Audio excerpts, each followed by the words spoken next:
Hey guys, welcome back to another episode of the podcast. Today's guest is Nick. Thank you for being here. How has your quarantine been so far? It's been kind of tough, honestly. Online school was not the best. Brown did a pretty horrible job with switching over. A lot of teachers were canceling a lot of classes and homeworks, so it made it tough to stay motivated and stay on top of your work when they were canceling smaller classes and not making things accessible to you. Yeah, definitely. And so, if you guys don't know, Nick was a student at Drake, and he played on the water polo team with me. And so now he's currently playing water polo at Brown. And yeah, so I'm interested to hear more about first, when did you know you wanted to play water polo in college? Um, First year of high school, I went to MA actually, and then I transferred over to Drake. And when I transferred over to Drake, there was the class above me who had seven players who all went to go play water polo in college. And when I got a part of that culture and started playing with those guys, I knew right away, these guys are serious about the sport and they know what they want to achieve. And it kind of brought me in, made me realize I want to achieve this too. And I want to be a collegiate water polo player, and I want to use this as a tool to help me get into college. Definitely, yeah. And it's kind of same here. It's like at Drake, there's for water polo, it's very strong community, and people have a sense like they want to continue water polo. And so for me, it's like I'm going down the same route. So this is specifically interesting for me. Hear your story. But yeah, so then once you kind of figure like, oh, I want to play water polo, what were the first steps that you took when you realized, oh, this is something I want to do? The first steps were obviously contacting coaches. I think that was a huge role that played into me getting recruited. I was sending out tons of emails. A lot of them I wasn't getting responses for, actually. But a few schools I did get responses for. And I think emailing those coaches was the big first step I was taking to actually getting recruited and playing in college. Mm-hmm, definitely. And when you're choosing those schools at the beginning, were you just casting a pretty wide net, or did you have a specific school, schools that you had in mind that you wanted to go play for? So initially, I was really dead set on playing West Coast water polo. I wanted to play I didn't want to go to East Coast. I didn't want to go to the cold. I wanted to stay in California. I wanted it to be warm.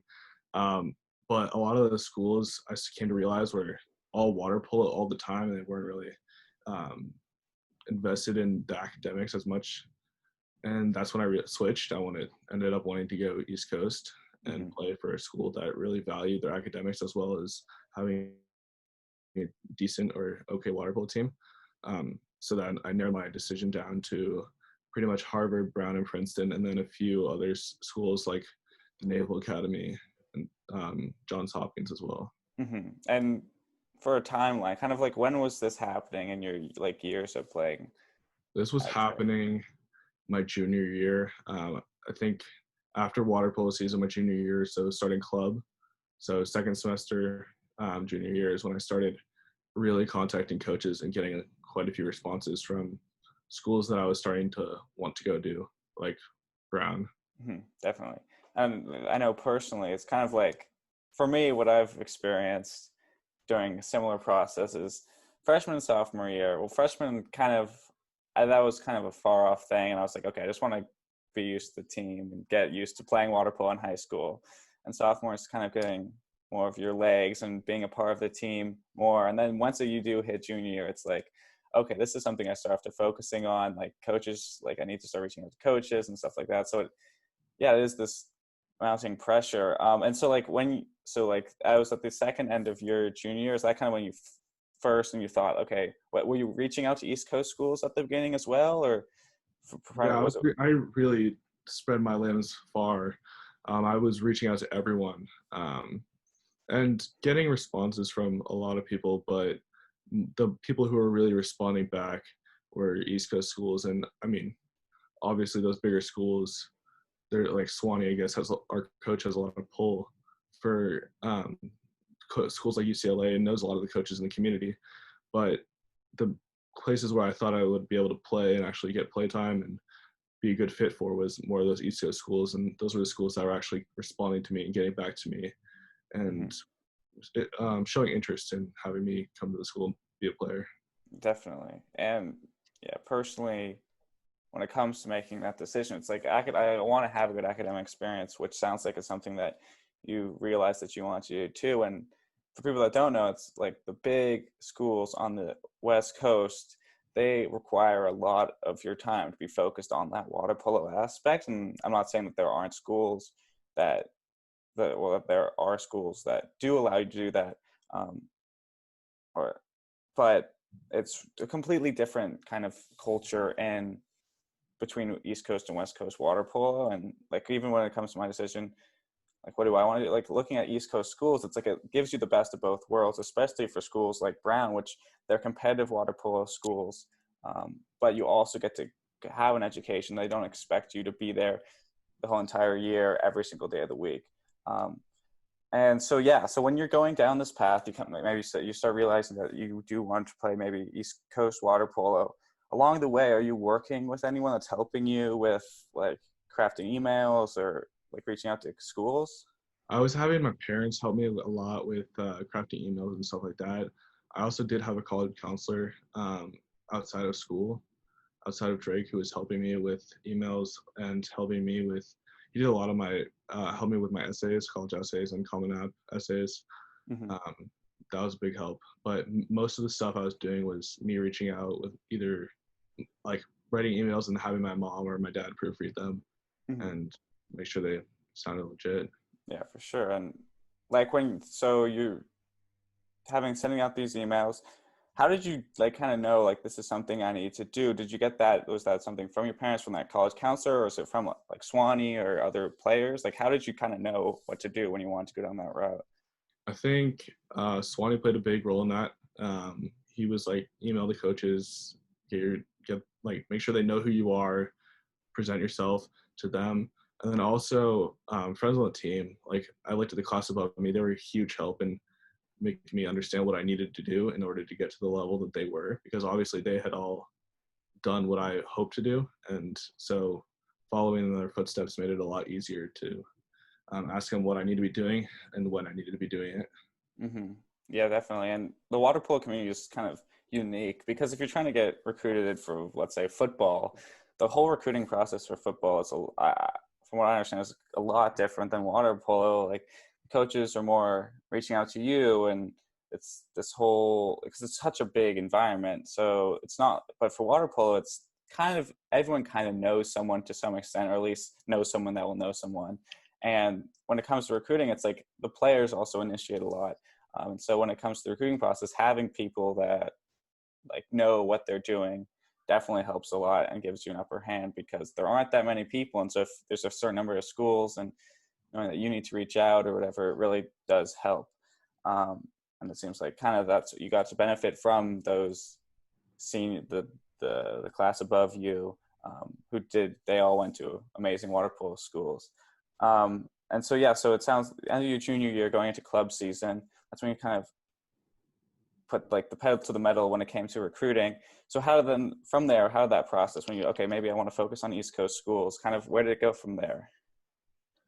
It was continuing emailing them, having them come to my games, emailing schedules, letting them know when I was getting transcripts in, letting them know when I was getting my SAT scores, because a big thing for them is I need the scores and the grades to get in to a school like Brown or Harvard or Princeton. Like they can't just admit anyone. I know people in the grade above me who would go to like UCLA and they would have horrible GPAs, and that's just not something that you can do Yeah. if you're going to an East Coast school. It's just they don't admit you. So I was emailing them a lot of my transcripts and grades and scores that I was getting, and then also Swanee played a big part in this. He would call the coaches for you and advocate on your behalf. So I was asking him to help out with that and telling him the schools that I was interested in. And um, depending on the school, he would help. If I was super interested, he would help call the coach and tell them a little bit about me and help them better understand what the kind of player that I am and the kind of role that I would play on their team. Mm-hmm, definitely. And I think that definitely helps because the coaches kind of all know each other, as I was saying before, and having a coach kind of vouch on your behalf does go a long way, or it does seem to be like that.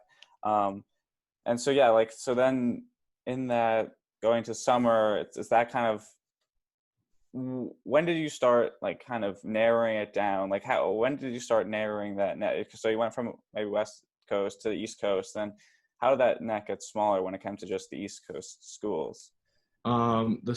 So right after high school season, junior year is when I started emailing, and then spring of junior year is when I started going on some official visits, and I started going and meeting players on teams and understanding more about what kind of programs they were running. That's when I narrowed my picks down from. I narrowed out Johns Hopkins, and I took away Naval Academy, so it was down to Harvard, Princeton, and Brown. Mm-hmm. Um, and then it was up to at that point like three schools. I think it was more up to the coaches on whether they wanted me and whether I would be a fit for their program. Um, and I feel like that's when it was really not in my hands anymore. It became more the Mm-hmm. coach's choice. Mm-hmm, definitely. And I think that's kind of the scariest part. But then, so for like me, this coronavirus happened. And so all of the visits, they are canceled. So I'd be interested to hear more about what those visits were like, whether it be junior days or just individual visits, kind of what happened on those visits and how, like, what'd you do? Because that was something I didn't get to experience, which most recruits do if they're going to try to go down that route. But I'm sure like people are just also interested kind of what happens on those days when people go out to meet the team or whatever. Yeah, so all of them were pretty similar. Junior days are really just a tour of the campus. Maybe you'll have one athlete there who will show you around and try to explain best they can on what their program's like and what their school has and what classes are like. But you don't really get to like sit down on classes or really hang out with the team and get to know their kind of personalities and stuff. So officials, I feel like, are more important in that sense. Officials are an overnight stay where you stay with a player on the team and they show you around campus and you get to hang out with the whole team and get to better understand the kind of dynamic they have. Um, Actually, I went to Brown's junior day and I really did not like it. I was not a fan of it. Um, but then I went for the official, and the guys there were super nice, and the way they were describing the classes and the classes I sat in on were super interesting. And that's when I decided that like this school would be a very fun school to go to, and I would love to be here. Mm-hmm. But before my junior day was not a great one. Well, yeah, I think that's definitely interesting to hear that kind of the difference between junior day and then the official visit because I'm sure either people going on the recruiting path or even people just looking at it from the outside might think like, oh, they must be similar, like they're inviting people out, and then realizing, oh no, like they can be very different, give you a completely different sense. And from kind of what I understand and what I'm hearing from you, it's like the junior days are for you to kind of get to know just more of the school itself and more specifically about like just kind of the program as a whole, but you don't really get to meet the individual, like the teams, or really get to know like the classes and stuff like that. And then when you get to go to that official, you really actually get the sense of what is this campus like, what are the teammates like, and I'm sure that's helpful for you as a prospective athlete to kind of like this is a school I'd want to be because it's not only just do the coaches want me, and some people might just be like that, but you want to also have a good time at that school, and so Yeah, I think like for Drake, the team that was above me, we were a super close team. We were always hanging out both in at school, outside of school, and then also in practices. We had a great dynamic. And when I was going on officials, I think that was a big thing I was looking at was what kind of dynamic does the team have? Because I went to the Naval Academy, and this is why I decided not to go to the Naval Academy. Is the team was really split into two, and there was one half that really was not like vibing with the other half, and it made it really split. And I was not a fan of a team that was just going to be like half the guys were bashing on the other half of the guys because I just don't think that would be a fun or good experience to have. So that's when I eliminated Naval Academy, and then Brown, when I went on the official day, all seemed to get along really well and have a great dynamic and a great team there. So yeah. That's what I really loved about Well, the yeah, school. that's definitely an important part. Is and it's a team sport, so you want to have a team that works together. And I think at the end of the day, it's going to help the polo, not only just the social aspect, but the polo. And so like realizing that because of the visits is important. And yeah, so then going from these official visits, it's kind of up to the coaches and whether they think you're a good fit. What was like the timing of that, and when did you start hearing things from the coaches like, oh, we want you? Because I don't know exactly how it worked, but obviously you ended up at Brown. So when did like that like kind of step of the process finally happen? So I think it was around JO quals and so summer after junior year was when I started hearing like you're on the top 10, like you're in the very short list from a lot of school or from the 3 schools I was looking at. That's when I started hearing a lot about like where I was relative to other people and what kind of chances I had of actually getting into these schools. And then Brown was telling me more so than anyone. I think it was Brown probably was the highest on telling me that I was gonna probably get a spot. Then Princeton was like, if you hold out, we probably will be giving you a spot. And then Harvard was like, we don't know yet. So I think that was probably the order of Mm-hmm. schools.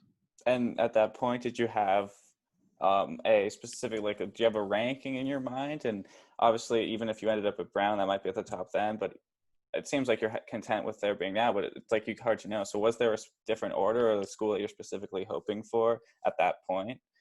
Yeah, I originally Brown was not like after my junior day, it wasn't high. I think it was second after my official. I think Princeton was third. I heard a lot about the school and wasn't a super big fan of the way the classes were set up and the way the school was run. Mm-hmm. And I think Harvard was probably the first. I had a really good junior day there. I didn't get invited to an official, but I had a really great junior day there. And then I had 2 cousins who also went there.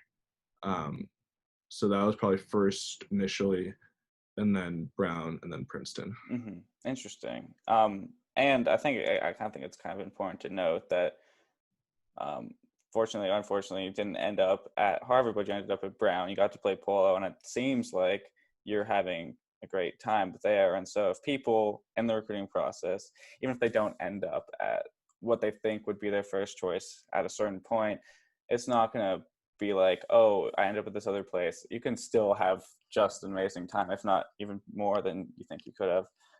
And like not just having your heart just like not have it break your heart if you don't get that first choice, which it's easy to have happen if you're set on that. So yeah, and so then you get at that JO quals point, that's kind of getting the chances, and then kind of how did it go after that point? After JO quals, I was in contact with all 3 of the coaches, just letting them know like, here's what I'm doing this summer. I'm filling out my essays. Junior summer is when I started doing I finished my Common App. So I was filling out essays.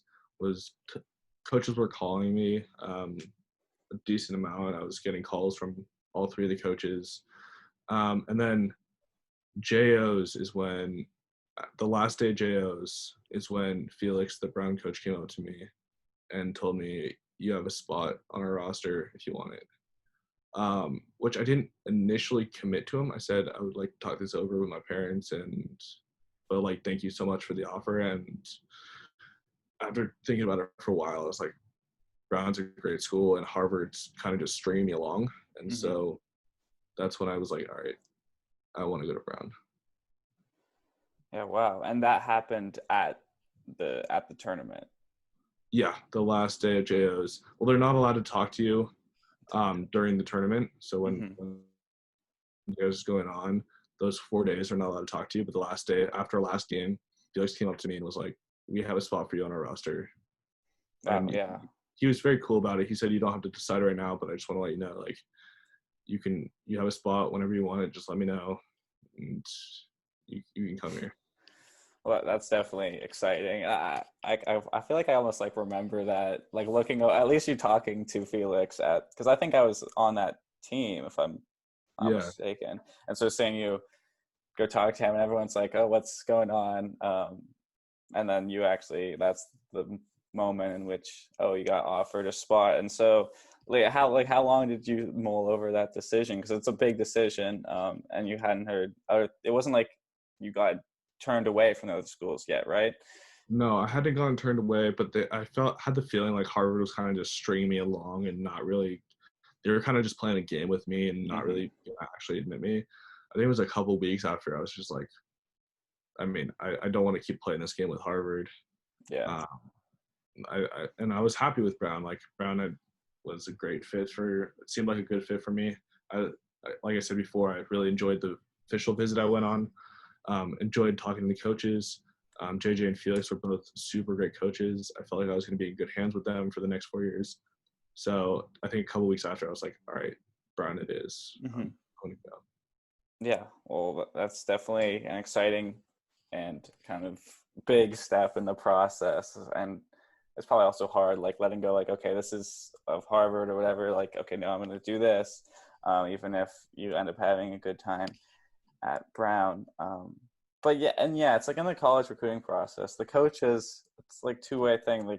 They, they can be defensive, like, oh, I'll string this player along just so other people don't get him or stuff like that. And like that's what's hard about being in recruiting, because as an athlete you don't have as much information as the coach is, and so you're just taking from what you hear and hoping for the best. And there's things you can do and things you can't. And luckily you're fortunate enough to get a spot on a team that you're at least like excited about, and had a good time on that official visit. So that's definitely exciting. And then so that happened the end of your junior summer, and so you had senior year, kind of knew where you were going.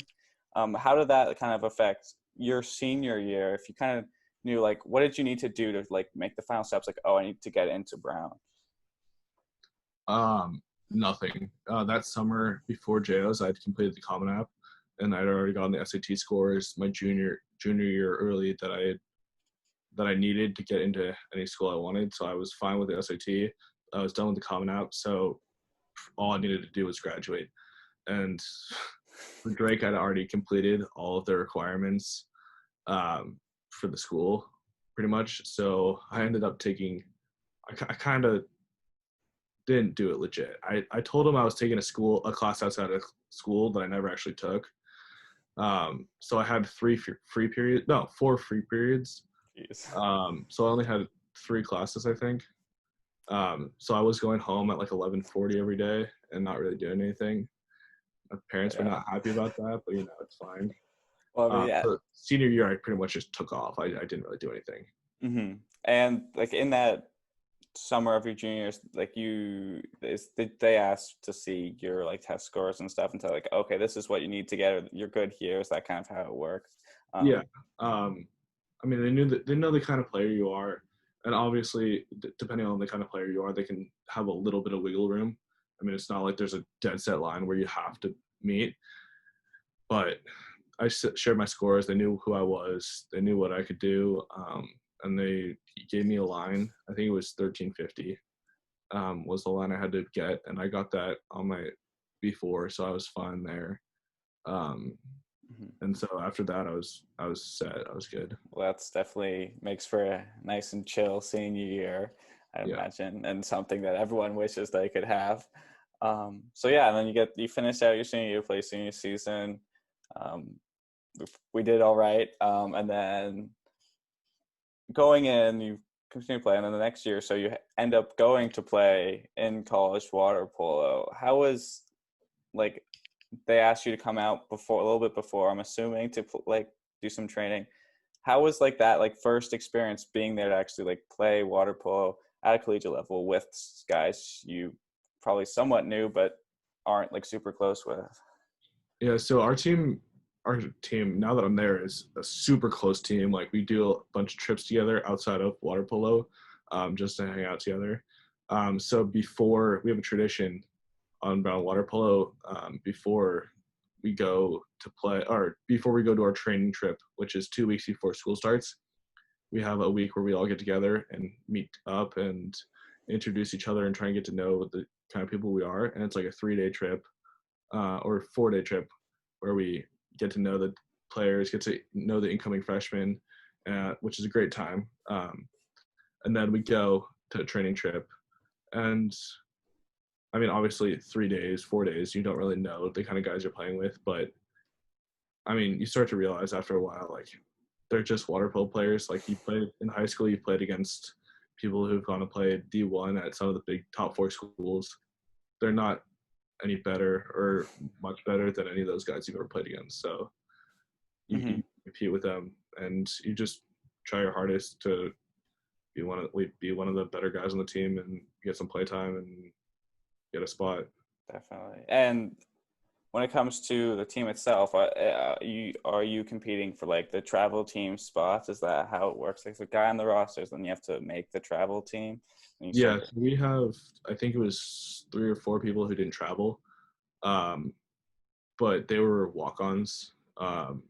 So I wasn't really competing. I mean, all the recruits, people who got recruited, all had spots to travel and stuff. I was more so competing for playtime and a starting position and stuff like that. Definitely. And so you're there now, and you had a season. Kind of walk through what a typical week or whatever, like time period of like what is it happens in a week for a water polo, and like where's the training, games, how does that work? So Mondays are always off for us. It's our day off at Ivy League level. You have to have, or I think it's every NCAA rule, is 1 day off a week or no practice. So Mondays are off. Tuesday we're in the water at 6 a.m. I lived a mile from the pool, so I was getting up at like 5:30 to go to practice. So Tuesday we're in the water at 6 a.m. until 8:30, and then we had class, and then afternoon we had practice from we had weights from 4 to 5, and then from 5 to 7 we were in the water. And then Wednesday we had a 2.5 hour practice from 4 to 6:30. Thursday we were in the water, same thing as Tuesday. We were in the water at 6 a.m. till 8:30, and then afternoon from 4 to 5, and then 5 to 7 we were in, or 4 to 5 was lifting, and 5 to 7 we were in the water. And then Friday, Saturday, Sunday we were usually traveling. Um, the farthest we traveled was to California. We Mm-hmm. came out for a tournament. We also traveled to Air Force. Took day trips down to like Princeton. Um, we went out to Harvard. I don't know. We travel a lot. Mm-hmm. There's very few. I think we only had like 7 home games or something like that, or 7 days we were home for games. Interesting. Um, And so there's it's not like earlier we were talking about this difference between like East Coast and West Coast schools, and like from that you might think, oh, maybe it's not, but you're definitely still doing intense training, especially in season. I think the bigger change, you can get to this later, but is the off season when it comes to training. yeah. But in season, it's definitely still a big commitment. And I'd be interested to hear kind of how did that, like in season where you are doing the most training, how did that balance work with classes? Did you take a lighter class load to kind of offset that? And then also traveling on weekends, kind of how did that fit in with school in that when you I first? think, yeah, I took a lighter class load for sure in the fall with season and being an incoming freshman. I mean, obviously you're gonna have adjusting period where you're gonna get used to the school, you're used to the way things are run there. So I did take a lighter class load initially, and I mean, obviously you still have a ton of work. I mean, you're still taking college classes. You're at a good school, so I mean, you're gonna have work to do. So on weekends, whenever you're traveling, like people are getting to the hotel, we're going to do homework and finish work we have to do. I mean, there's not a lot of time where we just get to go and just like hang out. I mean, that's just not what you're going to be able to do during season. Obviously, like it's not like we didn't go and like go to parties and stuff when we were back and home, but it was just not as much as in the off season. We weren't able to do that too much. Definitely. And yeah, so then transitioning to the off season, kind of what I know it's different depending on the school, but what is Brown's off season regimen? I know it's disrupted because of coronavirus this year, but kind of what happens then? Yeah, so we had practice Monday afternoon. It was 2 hours. I think it was 4 to 6, and then we were in the water Thursday morning from I think it was 6 to 8. I think it was another 2 hours. So we were only having 2 practices a week officially with our team. Other than that, we had um, like swim sets that we were supposed to complete, as well as leg sets in the water, and then 3 lifts that we were supposed to complete outside of that. One of the lifts was Wednesday afternoons. I think 4 o'clock, 4 to 5 was our lifting slot where we did one team lift. So one of the 3 was actually a team lift. Interesting. But And so three official practices a week, and then everything else was lifts and swims and leg sets that you had to do out on your own. that's definitely seems like a big difference between in season and out season, especially at that level where the Ivy League has rules around off season training, and so it's a lot more on your own. And I even like JJ talking with JJ is like during this quarantine, it's a good example. Like, oh, because since the off season, the coaches aren't allowed to be there as much, or being on, like, knowing that you'll get the work done even if coaches aren't there, which is something you kind of have to do during this time, is something that they look for is something that they can kind of judge during now in this quarantine, like, are you still exercising and stuff like that.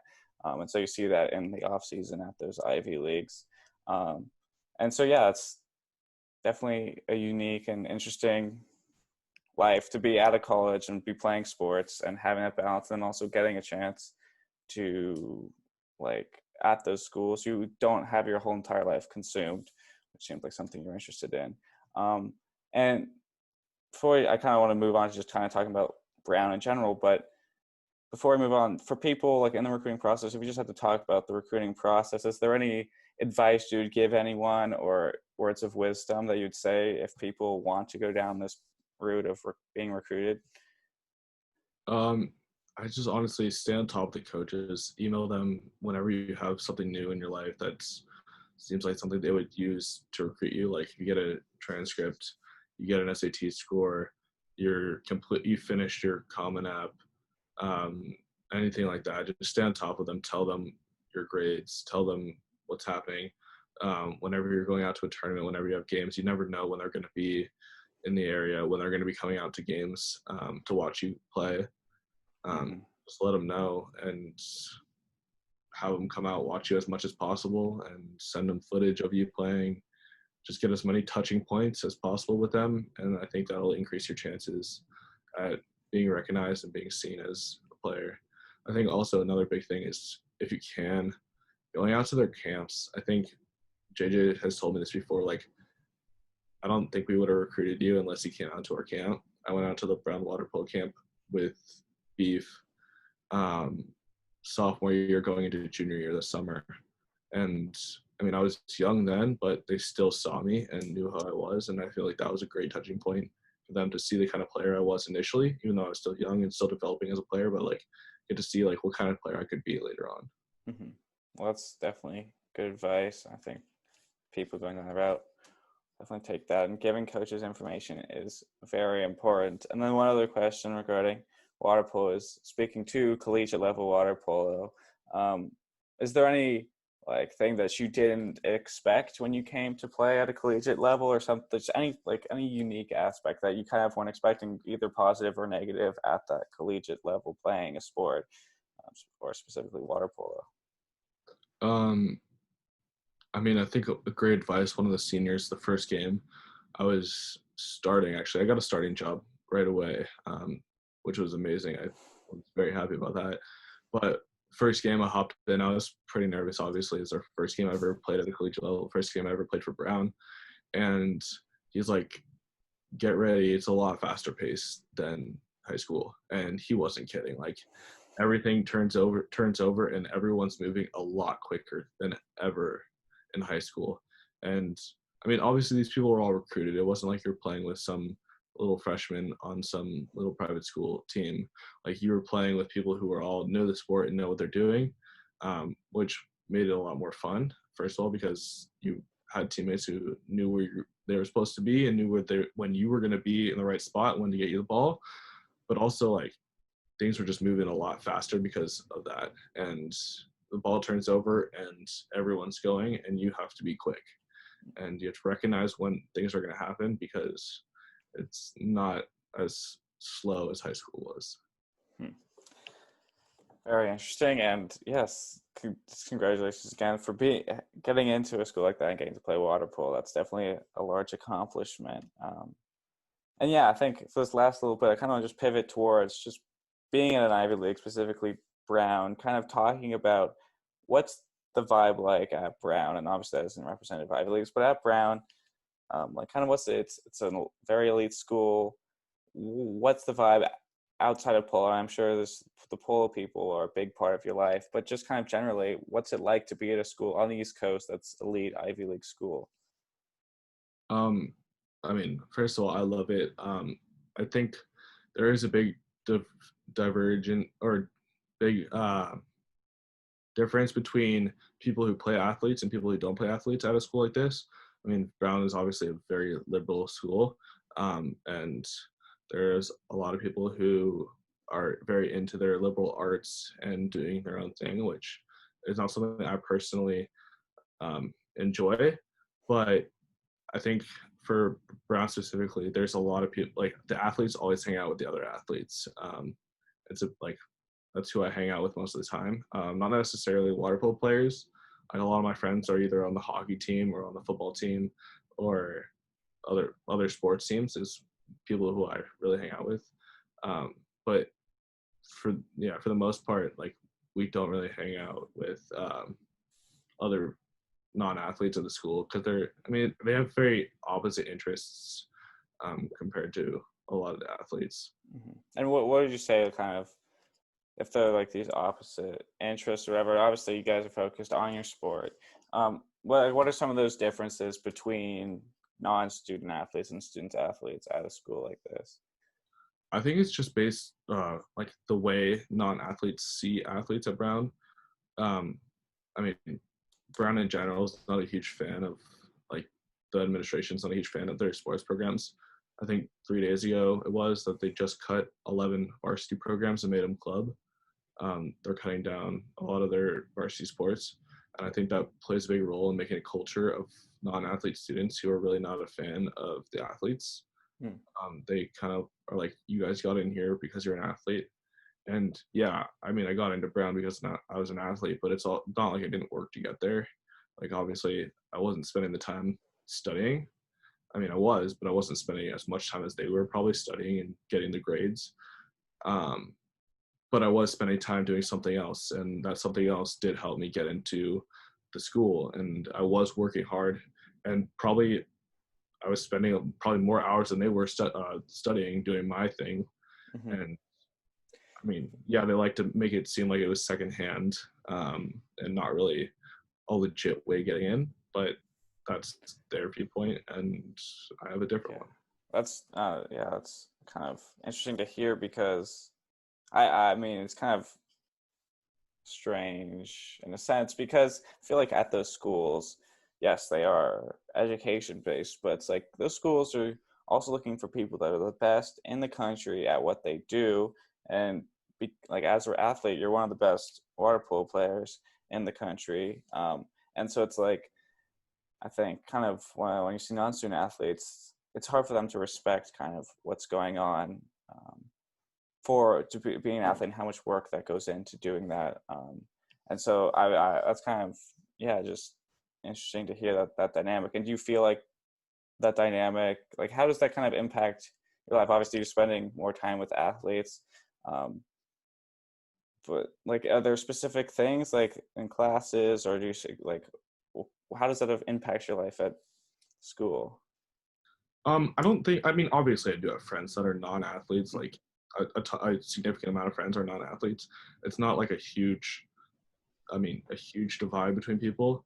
I think is a group of people who have like a pretty passionate dislike for athletes. Those people I generally don't hang around a lot, but like I have a lot of friends who maybe were big athletes in high school that just weren't at the level to play at a collegiate level. Um, and who I'm still very good friends with, but they still respect you as an athlete and respect you as like the work you did to get in there. Um, I think the main divide is pretty much like in the social scene. Um, like all the parties are thrown at athlete houses. So, I mean, my roommate was not an athlete and didn't really like have friends who were athletes because he wasn't a big fan of athletes. So he was never like going to an athlete party, and Hmm. all the parties were thrown at athletes' houses. So it wasn't like he was able to like go out and hang out with us ever. Hmm. Interesting. Um, well, yeah, it's something I didn't realize existed, and it's good to kind of hear. I mean, yeah, and then also just at being at school, like, what would you say is kind of one of your favorite things outside of water polo, being at like Brown, where there it is an elite school, they have resources that maybe other schools might not have. Like, what's one? It might not even be something that's related to that, but what's kind of one of your favorite things at a school like Brown? Uh, I don't know. I love the school in general. I love all my classes. I love the way the school's set up. Brown's unique. It has an open curriculum, so there's no GE requirements. So you take all the classes that are related to your major or classes that you're super interested in. And every class you take, you also have the opportunity to take them pass fail. So any class that you're interested in, like next semester, I'm planning on taking a class called Philosophy of Quantum Mechanics. And obviously it's something I'm interested in, but it's not something that's related to my major. So I'm going to take that class probably pass fail because it's a hard class, but it's not something that I need a grade for to show jobs. Especially if I do bad, I don't want it to hurt my transcript. So I think having the opportunity to take things pass fail and take any class you want and not have like a language requirement or an English requirement or a history requirement um, is an amazing thing. Also, the social scene, like I think Brown does a really great job of admitting people who are just genuinely great people and nice people and kind people. I've made a lot of friends back there who I find to be some of my best friends I have, just because of how genuine they are. Um, and I love the social scene and the people I've met there. That's awesome, and definitely a unique um, kind of view that Brown has on education. And I think it's important. It's a if people are even considering Brown as a school, it's definitely a big part and something that they should know whether they want that or not. But I think it generally is a positive, at least in my opinion.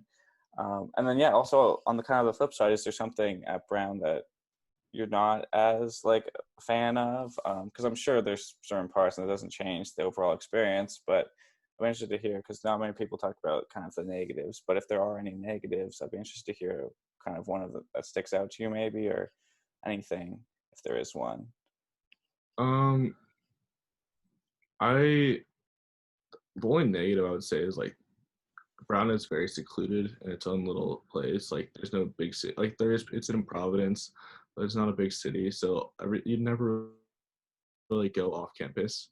I know people at other schools really go off campus and do things off campus a lot, but Brown not so much. Mm-hmm. So I think that would be like one little thing. Yeah. If you want to be in the spot where you can go and get away and go to a different spot, then maybe Brown might not be a place because unless you have like I mean there are beaches around, but they're private most of the time. So unless you have a friend who has a house in like Newport Beach in Rhode Island, there it's hard to like go to places. And Mm-hmm. I mean, yeah, Yeah, and I think I mean it's not necessarily negative because some people kind of look for that too, but it's an important. I feel like that is an important part to highlight. Like this is something great if you want that, but there are if you do want to be somewhere where you can get into a city or other places, maybe Brown isn't the right spot. But it seems overall Brown has been a pretty amazing place to be at, and you also get the chance to be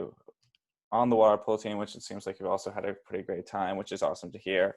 Um, and yeah, I think thank you so much for just talking about all this stuff because not many people have the opportunity to play a sport and or go to an Ivy League school, and so having the perspective on both those things is unique and awesome to hear.